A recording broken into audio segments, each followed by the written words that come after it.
सपना जी, पहले तो बहुत बहुत शुभकामनाएं। आपका नया वेंचर वजीर परफ्यूम लॉन्च हुआ है, क्या कहना चाहेंगे उसके बारे में? बस मैं बहुत खुश हूँ इतने बड़े प्लेटफॉर्म पे आज जो इंटरनेशनली लाइव है, इस पे मेरा परफ्यूम का आज ऑफिशियल लॉन्च है।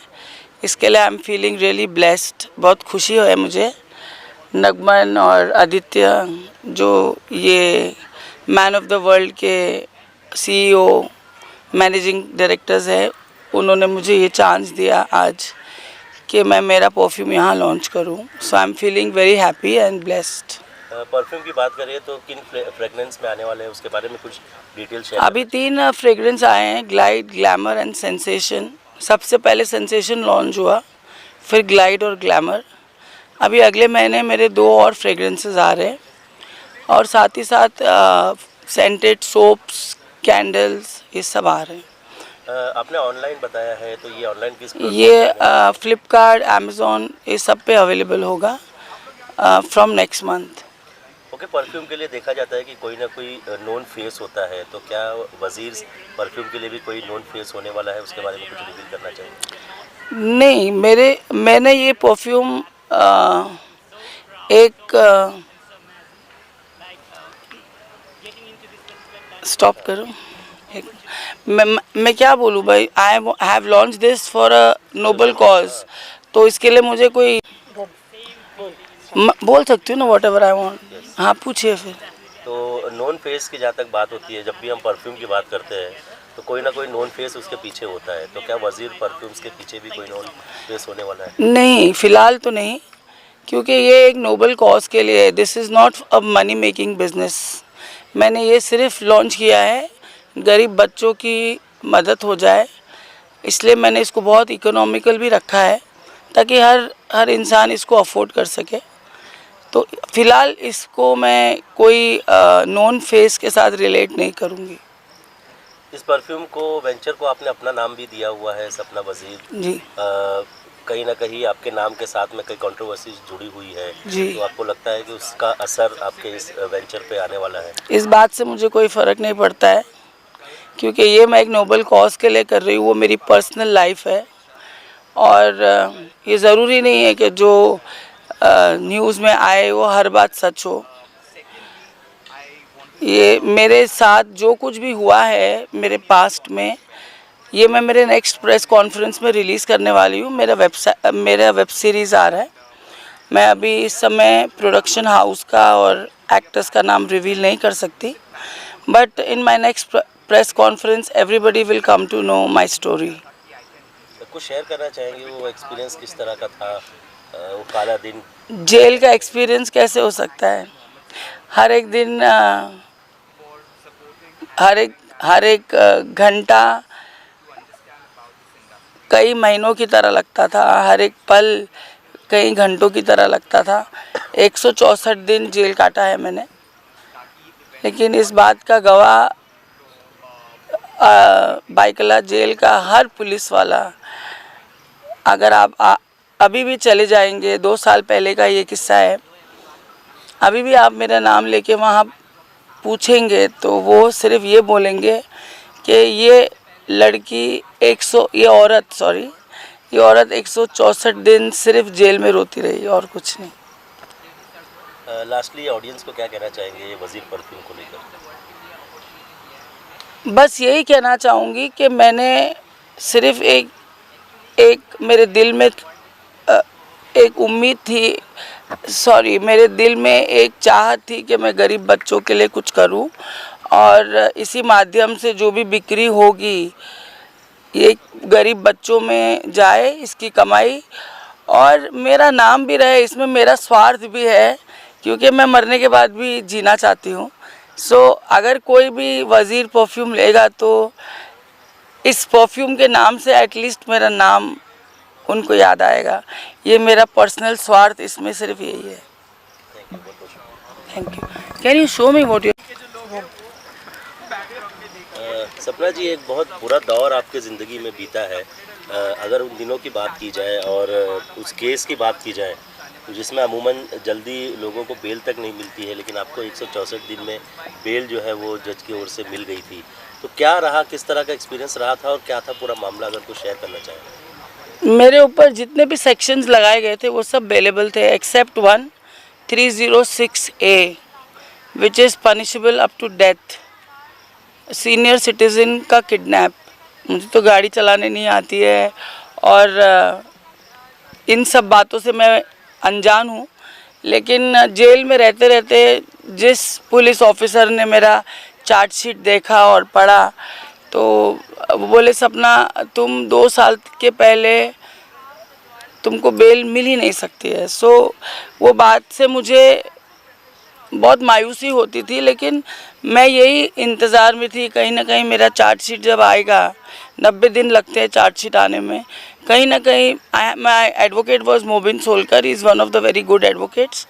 मुझे मेरे एडवोकेट ने कहा था कि whatever story you have told me, if that is the truth I will get you bailed out 1 or 2 hearings max, and that is what happened actually. Second hearing के लिए भी नहीं गया, वो फर्स्ट हियरिंग में ही मुझे bell मिल गई, बावजूद इसके कि 2 साल तक इसकी सुनवाई नहीं है। लेकिन कहीं ना कहीं जज को भी लगा होगा कि मैं फंस चुकी हूँ इसमें, लेकिन गणपति बाप्पा ने मुझे बाहर निकाल लिया। मामला कुछ शेयर करना चाहेंगे, क्या मामला था वो? ये तो बहुत बड़ा किस्सा है, मामला क्या शेयर करूँगी। मेरी दोस्त को मैंने अपने घर में पनाह दी, जिसके साथ उसका रिलेशन था उससे मैं अनजान थी, और जब वो मुझे उनके बारे में कंप्लेंट करती थी तब मैंने सिर्फ उस आदमी को फ़ोन करके बोला कि अगर तुमने ये लड़की के साथ धोखा किया तो मैं तुम्हारे घर आ जाऊंगी, दैट इज़ ऑल। और वो आदमी कोल्हापुर का रहने वाला है, he is a big industrialist, sugar factories है उसकी, और उनकी क्या दोस्ती थी पुलिस वालों से, उन्होंने किस तरह मुझे ट्रैप किया मुझे नहीं मालूम।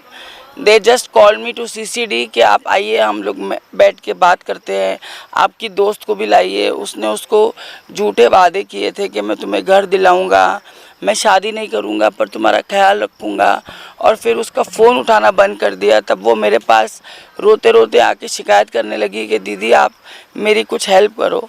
तो मैंने नॉर्मल कॉलिंग से ही उसको कॉल करके बोला कि अगर तुमने इस लड़की के साथ कुछ भी गलत किया, because she was also from Haryana और बॉम्बे में स्ट्रगलिंग कर रही थी वो, तो मैंने कहा कि मैं इसको तुम्हारे घर लेके आऊँगी, मेरे पास तुम्हारे घर का एड्रेस है। तब उसने मुझसे कहा नहीं मैं सपना जी आपको मिलता हूँ, 18 नवंबर का डेट दिया था, हम मिलके इसको सॉर्ट आउट करेंगे, और मैं वो लड़की को जो वादा किया था घर दिलाने का आप उसको भी लेकर आइए, मैं उसको घर भी दिखा दूंगा, आपके सामने एग्रीमेंट भी रजिस्टर करा दूंगा। मैं ये सोच के उसको लेकर गई, लेकिन वो लड़की के दिल में उस समय क्या था मैं नहीं जानती थी। मैं तो वहाँ चली गई लेकिन वो गाड़ी से भाग गई, तो इसके लिए मुझे अरेस्ट हो। पुलिस ने उस समय भी कहा कि तुम्हारी पार्टनर कहाँ है, मैंने कहा वो गाड़ी में है, तो वो गाड़ी में कहा कि नहीं है, तो वो तो वहाँ से भाग गई थी। मैं जेल काट ली 164 दिन बाद, और वो फरार रही। 10.5 महीने के बाद उसको अपने वकील ने कहा होगा कि अभी तुम अरेस्ट हो जाओ, मैं तुमको बेल दिला दूंगा, इसलिए कि एक ही मामले में दूसरे आरोपी को सज़ा नहीं मिल सकती है, ज़्यादा देर तक तुमको हम रहने नहीं देंगे। लेकिन फिर भी उसने 2 महीना जेल काटी, हमने 164 दिन जेल काटी, उसने 2 महीना काटी। बस यही बात था। बहुत कुछ क्राइम ब्रांच वालों को मालूम चला मेरे रिमांड के समय, जिसमें जो बातें से मैं भी वाकिफ़ नहीं थी, जो मेरे लिए भी नई नई बातें थी। तब पुलिस को कहीं ना कहीं लगा था कि मैं भी कहीं ना कहीं इसमें इन्वॉल्व नहीं हूँ, but because it was a planned trap, तो पुलिस ने मेरा घर तोड़ा, मेरे वैल्यूबल्स ले लिए, मेरे घर के बर्तन ले लिए, चांदी के बर्तन तक किचन से निकलवा लिए, मूर्तियाँ चांदी की वो भी निकाल लिए। मेरे हस्बैंड ने जब पूछा कि आप कोई सर्च वारंट लाए हो, आप कैसे एंटर कर रहे हो घर में, तब मेरे हस्बैंड को भी धमकी दी गई कि अगर तुमने पुलिस का साथ नहीं दिया तो तुमको भी हम इस केस में अरेस्ट कर लेंगे। तब मेरे हस्बैंड लाचारी से खड़े रहे और जो कुछ हुआ देन इट इज़ हिस्ट्री, जो भी हुआ। बट कहीं ना कहीं क्राइम ब्रांच वालों के दिल में ये बात ज़रूर है कि उन्होंने मेरे साथ जो कुछ भी किया वो गलत किया, और मैं सज़ा देने वाली कोई नहीं हूँ। मेरा गणपति बापा उनके लिए काफ़ी है। मेरे गणपति बापा ये इंसाफ ज़रूर करेंगे और बहुत ही जल्द मेरे केस की सुनवाई में सबको पता चल जाएगा कि हकीकत क्या थी, और मेरे वेब सीरीज़ में भी पता चल जाएगा। जो मेरी ज़िंदगी के बारे में जानना चाहते हैं, सपना कौन है, सपना ऐसी कैसी हुई, कैसे बनी इतनी, मैंने भी बहुत संघर्ष करके जीवन में ऊपर आई हूँ। बहुत तकलीफ़ मैंने भी देखी है, लेकिन मेरी नीयत साफ़ थी, इसलिए मेरे भगवान ने मेरा साथ दिया और मैं आज इस मकाम पे हूँ कि मैं गरीब बच्चों के लिए कुछ कर सकूं। क्राइम ब्रांच ने जो कुछ किया उसका मुझे अफसोस नहीं है, लेकिन सिर्फ एक ही बात का अफसोस है कि जो कान दिन में कम से कम 100 बार मम्मी सुनते थे, आज 2 साल से एक बार भी नहीं सुन पाए।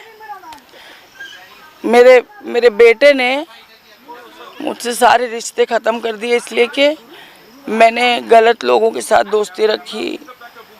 उसके दिल में कहीं ना कहीं ये बात है कि मेरी मम्मी अगर इनके साथ इन्वॉल्व नहीं होती तो आज जेल नहीं गई होती। हमारा सब कुछ, मेरे बेटे की मर्सिडीज़, उसकी दूसरी गाड़ी सब ले गई, गले तक का चेन उतार के ले गई। तो मेरे बच्चे ने बहुत ट्रॉमा सहन किया है इस 2 सालों में। मेरे बच्चे ने 6 महीने में 63 kg वज़न लूज़ किया इसी टेंशन में। तो जो कुछ भी किया, मेरा धन दौलत जाने का मुझे कोई अफसोस नहीं है। जो मेरे नसीब में होगा तो मुझे फिर मिल जाएगा, लेकिन वो माँ बेटे का रिलेशन छीन लिया मुझसे क्राइम वालों ने। इन 2 सालों में कभी कोशिश की बात करने की? बहुत बार कोशिश की, लेकिन वो कोशिश नाकाम रही। मेरा बेटा बहुत ज़िद्दी है, शायद इसीलिए। लेकिन एक दिन मुझे विश्वास है किसी न किसी, कोई ना कोई फरिश्ता ज़रूर आएगा जो उसके दिल में रहम डालेगा, और उसको सच्चाई का सामना जब होगा तब शायद वो मेरे पास लौट आएगा। मैं सिर्फ इसी दिन का राह देखती हूँ, इसीलिए मेरे घर वाले होने के बावजूद मैं अपने आप को आज अनाथ समझती हूँ, क्योंकि ना तो मेरे हस्बैंड से अच्छे ताल्लुकात हैं और ना ही मेरे बेटे से। जजमेंट के दिन आप चाहेंगे कि वो लोग आए आपके साथ? वो आए नहीं आए, जजमेंट तो आ जाएगा। मैं उनके साथ ही रहती हूँ, हम साथ ही रहते हैं, बट उससे कोई फ़र्क नहीं पड़ता है। जजमेंट आएगी, मुझे मालूम है कि मेरे हक़ में आएगी, क्योंकि मैंने कुछ नहीं किया है। और मैं बहुत प्राउडली अपने आप के लिए ये बोलूँगी कि आई एम सपना वज़ीर and I am not a criminal.